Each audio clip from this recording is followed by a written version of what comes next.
열강들의 패권 경쟁 속 가난과 비탄에 빠져 있었던 아시아의 작은 나라 조선. 2022년 현재의 대한민국. 세계 10대 경제기술 강국, 세계 6위의 군사력, K문화 강국으로 우뚝 선 나라.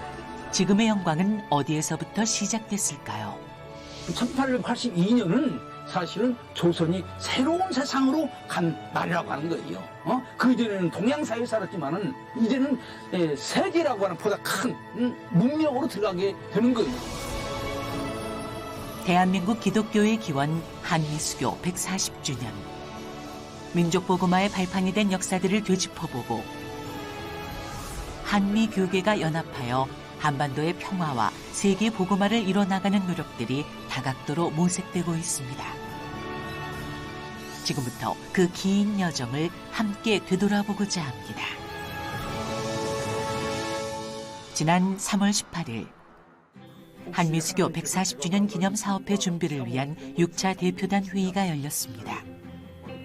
한미수교 140주년을 앞두고 한국교회 주요 교단과 교계 연합기관, 미국 교계가 연합해 한국기독교 기념사업회가 출범됐는데요. 기독교가 들어와서 한계 근대화를 이뤘습니다. 문화, 교육, 의료 그리고 모든 민족운동 지도자들이 다 기독교에 들어있기 때문에 그들이 미친 영향에 대해서 130년이 지나면서 많이 그 의미도 희석되고 또 중요성도 사람들에게 소홀히 여겨져서 다시 한번 우리가 역사적으로 우리 기독교의 위치, 그다음 공헌을 되짚어보고 앞으로 한국교회가 어떻게 한국사회를 위해서 더 공헌해야 될 것인가를 우리가 살펴보는 계기로 이 140주년 그 기념사업회를 시작하게 됐습니다. 대한민국 복음의 역사를 되짚어보기 위해 150여 년 전 조선으로 가보겠습니다. 당시 조선은 서양 열강들의 끊임없는 개방 요구로 바람 앞에 등불처럼 위급한 상황이었는데요. 이런 가운데 1866년 미국의 제너럴 셔먼호 사건이 터졌고 슈펠트 제독이 조선에 파견됐습니다. 그리고 마침내 1882년 5월 22일 조선은 미국과 조미수호 통상조약을 맺게 됩니다. 그걸 계기로 해가지고 그동안에 조선이 속해 있었던 유교적인 그 4대 국제 질서로부터 벗어나가지고 서구적인 평등을 강조하는, 국가 간의 평등을 강조하는 서구 국제법 질서에 편입이 됩니다. 가장 먼저 학교를 세운 선교사들은 동시에 전국 곳곳에 교회를 세워나갔고 이 땅에 복음과 함께 민주주의 정신을 심어나갔습니다. 언더우드 선교사는 정동의 고아교육시설인 경신학교를 설립했는데요. 이화 학당의 역사도 스크랜턴 선교사가 자택에서 여학생을 가르치면서 시작됐습니다. 경신학교 대학부는 연세대학교의 모체인 연희전문학교인 셈인데요. 선교사들이 세운 민주정신은 1919년 3.1운동과 임시정부 수립으로 이어졌죠.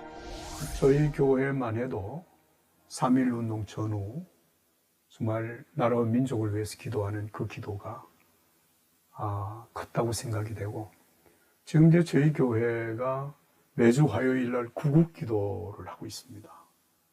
이 기도회가 시작된 지가 지금 53년째 됐거든요. 구국정신이라든지 애국정신 이런 것이 연계가 되어져서 오늘까지 지속하고 있다. 마침내 대한민국은 1948년 8월 15일 정부 수립을 통해 자유민주주의 독립국가가 됐습니다. 그러나 1950년 6월 25일 북한의 남침으로 대한민국은 또 한 번 위기를 맞는데요. 이 위기 가운데 미군을 주축으로 한 유엔군이 한국전쟁에 참전하여 고귀한 희생을 치렀습니다. 1953년 10월 1일 한미 상호 방위 조약이 체결된 후 지난 70여 년 동안 한미 동맹은 한반도의 평화를 유지하는 데 결정적으로 기여했는데요. 또한 공산주의 확산을 차단하고 자유민주주의를 지켜내는 데 큰 도움을 줬습니다. 미국과의 어떤 그런 튼튼한 관계가 조성이 되니까 한국이 전 세계적으로 이제 연결이 되고 무역을 통해 가지고 경제 성장을 시켜나갈 수 있는 일종의 그 고리가 형성이 된 겁니다. 국방백서를 살펴보면 한미동맹이 남북한 국력에도 큰 차이를 가져왔음을 확인할 수 있습니다. 하지만 앞으로 두 나라가 함께 해결해 나가야 할 과제가 있는데요. 바로 북한 억류 선교사 무사 송환 문제입니다. 빨리 석방이 되고 송환이 이루어져서 빨리 만났으면 하는 그런 마음, 간절한 마음, 기도하는 마음. 한미수교 140주년을 맞이해 한미교계가 연합해 해결점을 모색하는 가운데 지난 5월 워싱턴에서 한미 컨퍼런스가 열리기도 했는데요. 하나님의 역사하심 속에서 이 문제가 속히 해결되기를 함께 기도해야 할 시점입니다. 이제는 우리가 많은 은혜를 받았습니다. 받은 은혜를 세계 속에서 나눠야 될 책임을 가질 때가 아닌가. 그래서 이제는 어린아이의 모습도 아닌 청년으로서 또는 장년으로서 세계 속에 하나님의 사랑 나누어 줄 수 있는 역할을 감당할 수 있는 것, 그게 우리 한미수교 140주년을 축하하는 가장 좋은 메시지가 아닐까 생각이 듭니다. 140여 년 전 미국 선교사들로부터 시작된 작은 복음의 씨앗이 대한민국에 닿았고 여기서부터 시작된 선한 영향력은 지금도 이어지고 있습니다.